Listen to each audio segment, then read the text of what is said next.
The lawsuits against disgraced music industry and business mogul Sean Diddy Combs are not slowing down. Another lawsuit was just filed out in New York State Court on Monday, where an unidentified woman says that she was a 16-year-old babysitter when she was cornered by Combs and two associates and brutally assaulted.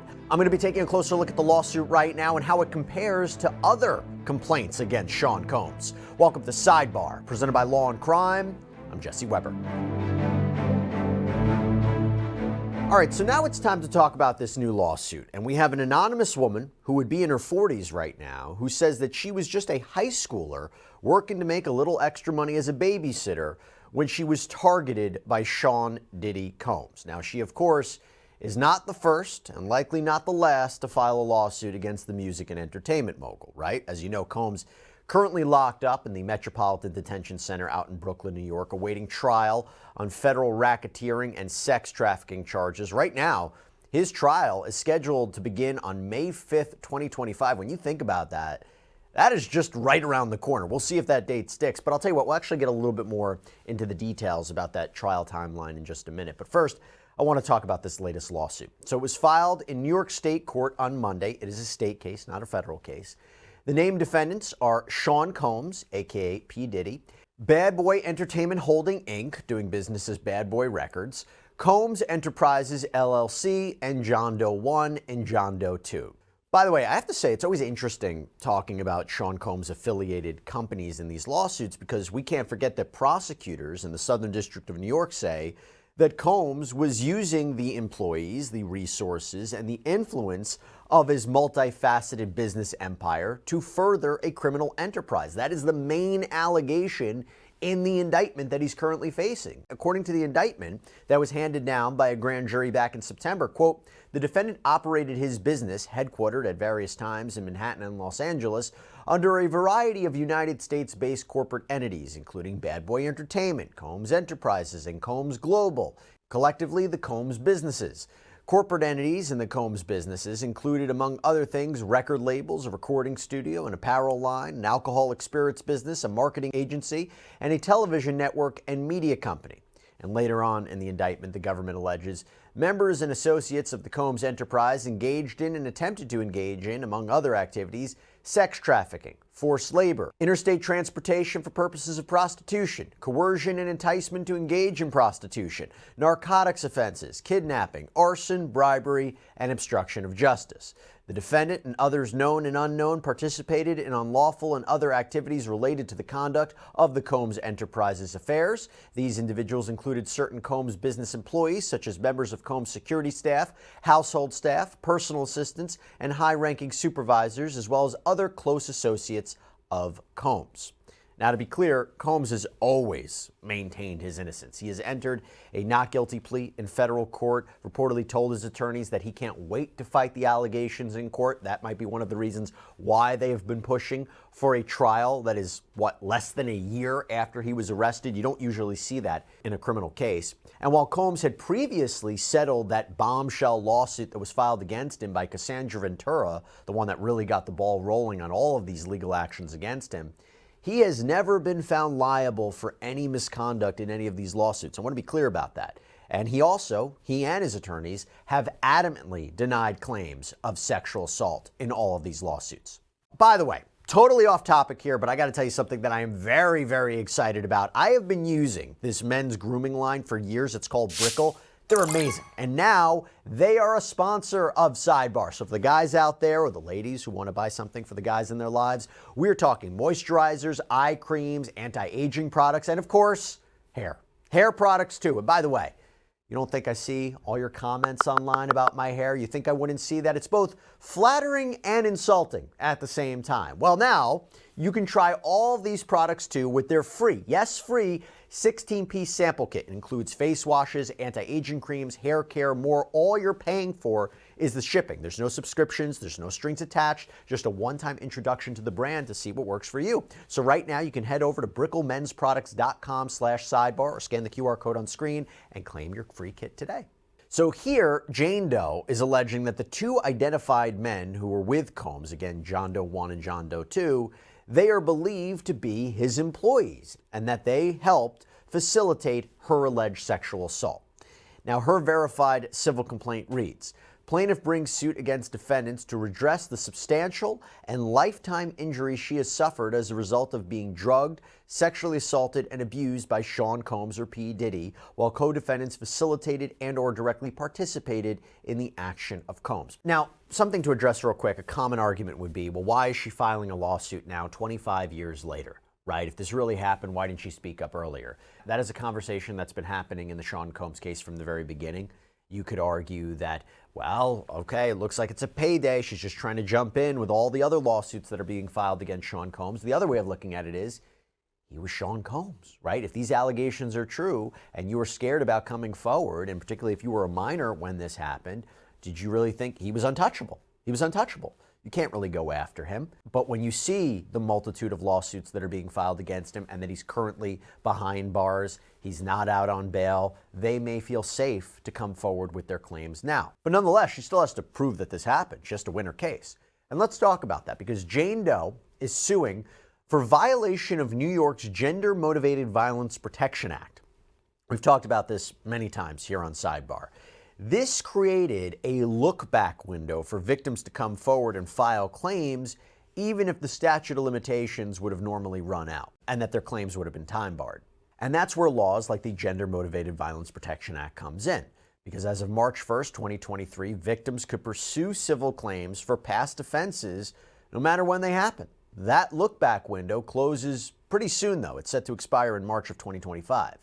Now, in her complaint, Jane Doe's attorneys write that, quote, the conduct of defendants, including but not limited to Combs' physical and sexual assaults of plaintiff in New York City, constitutes a crime of violence, and a crime of violence motivated by gender. So in other words, it's done through some animus because she's a woman.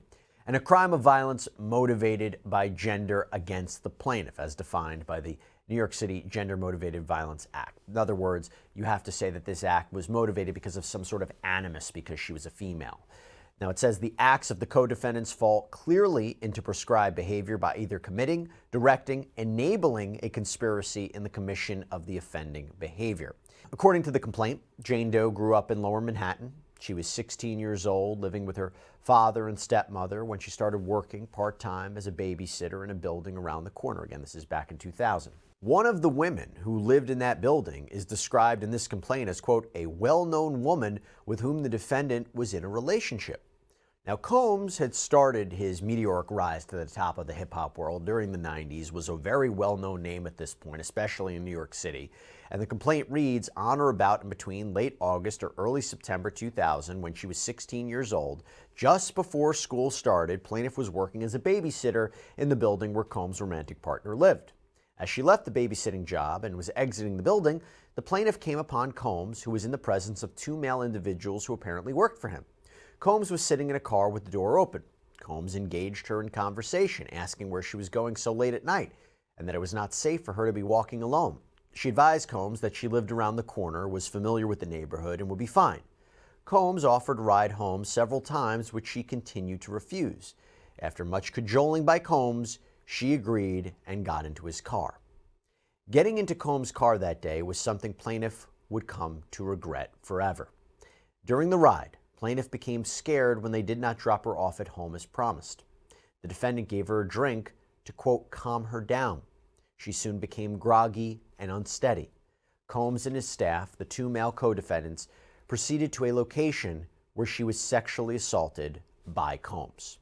Now, this is something that has been alleged time and time again against Sean Combs, that he or his associates would use tainted drinks to make the victims compliant. In multiple lawsuits against Combs, alleged victims claim that they had a drink at a party or an audition before starting to feel woozy or sleepy, and these victims say they don't know exactly what happened to them after that, but they allege, many of them, that they would regain consciousness and they would find Sean Combs sexually assaulting them. Okay? And while a few victims say they were able to fight back, many others say they couldn't control their bodies enough to try to get away. Back to Jane Doe, she says when Combs was through with her, they dropped her off. The complaint states she was eventually taken home and left in the lobby of her building by the same driver, John Doe 1 and or John Doe 2, who was present when she was picked up. By the way, one of the reasons that these people might be listed as John Doe 1 and John Doe 2 is because she might not know who these people's names are, but during the course of this litigation, during the course of discovery, those names will be known to her, and they might be named as defendants in this case. Now, this is another allegation, though, that has been repeated in both state and federal civil lawsuits, that Combs' associates not only knew what was going on, but they helped him drug his victims, that they stood by as these people were assaulted, that they did nothing to stop it. For example, the lawsuit that was filed against Combs by Texas attorney Tony Busby, that also names music industry titan Jay-Z, that asserts that a 13-year-old girl was able to escape a New York home where Combs was throwing a party in 2000 after she claimed she was raped by these two men. Well, she also claims that a female celebrity who's not been identified was in the room watching these assaults happen. Her complaint also claims that she ran out of that home naked, past other party guests who seemingly didn't react to a nude teenager fleeing the scene. That's why there's so many conversations about who's on this Diddy list, who else is going to be named, who else is going to be implicated, that if all of these allegations are true against Sean Combs, no one saw anything? No one was complicit in this? But comparing this again to another lawsuit, we have another man who claims that he was just 10 years old when he traveled with his parents to New York to audition for Sean Combs, but his parents didn't accompany him to his meeting with the rapper at a Manhattan hotel, he claims, and John Doe says that Combs wanted to see his singing and dancing abilities. Other people were reportedly in the room too. The boy didn't know who they were. According to his complaint, he filed a lawsuit against Sean Combs, also filed by Tony Busby. Quote, plaintiff performed several rap songs for Combs. Combs complimented plaintiff on his rapping and told plaintiff that he could make him a star. Combs asked plaintiff how badly he wanted to be a star and what plaintiff would do to get to be one. Plaintiff responded, as might any 10-year-old child, that he would do anything. And John Doe says after he said that, one of the other people in the room, an associate of Sean Combs, gave this boy a soda, made him feel funny. Eventually, he claims Combs then forced him to perform oral sex on him, and he eventually lost consciousness. And the lawsuit says he was in a significant amount of pain when he woke up and that Combs threatened that if he told anyone, including his parents, what happened, he would hurt them.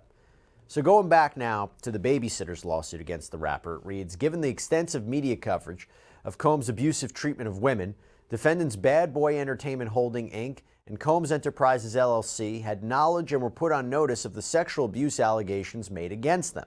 So that's a way to get them on the hook for this. That's the way that you're trying to make these companies liable. Now, I'm unsure if that's actually going to work, if it's going to be sufficient, because usually you hold a company liable if the employee or owner was acting within the scope of his employment or was using company resources to commit the offense. You know, they say enabling his behavior, maybe, might work. But I also have to say, yes, this lawsuit, if you read it, is quite bare bones, right? There's not a lot of corroborating information there. Her account, though, is very similar to other lawsuits that we've seen that is based, again, primarily on the alleged victim's account. You know, it doesn't list out all of the pieces of evidence, and you don't have to. It's a lower standard to merely file a complaint. You just need to make statements that are sufficiently particular, that make clear what the claims are. They provide the parties notice of what is being alleged, what the elements of the claims are. But I will say, this allegedly happening back in 2000, you may not have all the documentary evidence that you would have in another case, right? The text messages, emails, photos, videos. It may exist during the course of discovery and during the course of this litigation, but it may not. We'll see if there's enough evidence to actually support the claims. But Combs' legal team responded to this latest lawsuit in a statement to People magazine saying, no matter how many lawsuits are filed, it won't change the fact that Mr. Combs has never sexually assaulted or sex trafficked anyone, man or woman, adult or minor. We live in a world where anyone can file a lawsuit for any reason. Fortunately, a fair and impartial judicial process exists to find the truth, and Mr. Combs is confident he will prevail in court. Now, he's certainly right. Anybody can file a lawsuit. Doesn't mean that there wouldn't be consequences of filing a frivolous lawsuit. But you have to imagine, with all of these claims, everybody's a liar? Everybody's not telling the truth? Something to think about.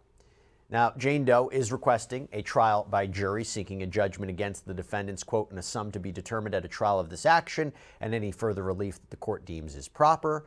But now we want to quickly turn to that federal case. And as I mentioned before, we want to give you a quick update on the timeline for Combs' federal trial in the Southern District of New York. So the prosecution and the defense, They most recently debated pre-trial deadlines in a joint letter to Judge Arun Subramanian. To give you the gist, the prosecution argued that the May 5th trial date is approaching very, very quickly, that they may not be able to get everything done that they're entitled to before the trial gets underway. In the letter, the prosecution stated, while the defendant is fully entitled to request a speedy trial, that does not mean that he's entitled to demand disclosure deadlines appropriate in cases with significantly longer timelines. Accordingly, the government objects to any schedule, including that proposed by the defendant, requiring the government to make trial disclosures before the filing and/or resolution of pretrial motions. Bottom line, there's a lot of things that need to be worked out in this case, particularly by the court.